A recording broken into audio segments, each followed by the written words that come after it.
waxaan rabaa insha Allah taala fariin kalmatayna inaad iga gudbiso warka naxdinta leh dhuuxa doodiyad iyo ceelka dhabar dalool galabta iyo ka soo baxayay aad buu noo naxdin galiyay tiiraanyana waa ku beeray guud ahaan geyiga SSC iyo Soomaaliba tacsiban marka hore diraynaa ilaahay oo naxariisto intii ku dhimatay intii laga dhintayna samiriye iimaan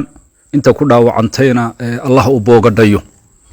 walalaha dib ku dhexmaray gudaha jooga waxaanu faraynaa inta culimada iyo cuqaasha iyo codkarka ah ee samaha jeceli inay u degdegaan meesha oo ka gaaraan qaswadayaasha iyo nin xunka ragga isku laynaya iyo wax magaratada in laga gaaro inta wanaagsan ayaan dib isu dhigin ka gaaraan insha Allah taala walalaha cid isu dhaantaa ma jirto cid isu bedelaysa ma jirto kee dhintaa waa kugu dhimay oo ka dhimay ku soo noolaan maayo ninka nool loo taliyo insha Allah taala jaaliyada walalaha dib ku dhexmaray waxaanu faraynaa ilaahay aduu ku roon yahay hal shaqeeyaan inta samawadaha ah ha ku bixiyaan lacagta ciidamaanu kala rarayna odayaal baa aadaya ilaahay aduu ku roon yahay mid xun baanu xiraynaa ha ku bixiyaan yeeyan ku bixinin ciidan baanu ururinaynaa iyo col baanu humaynaa iyo rasaas baanu iibsanaynaa yeeyan ku bixinin dhulbahantaha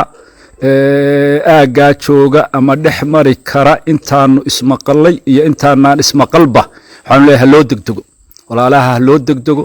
hala dhex istaago hala dhex seexdo halagu dhex dacso ilaahay waa fududeynaya insha Allah taala ilaahayna mid baan ka baryayaa colaada meesha ay marayso inayan dhaafin dhibka dhacay usan dhib gacantooda uu kala qabto wanaagooda istuso xumahooda kala qariyo ilaahayna intaasaan ka baryayaa ilaahay walalaha dhibkoodu ilaahay wanaagka ku soo dhameeyo wixii kasto la kala tabanayo ilaahay qulubtooda ha isu maydho laba talabatiiroon Allah waafajiyo Allahumma salli ala sayyidina Muhammad salawatullahi wa salaamu alayhi fatah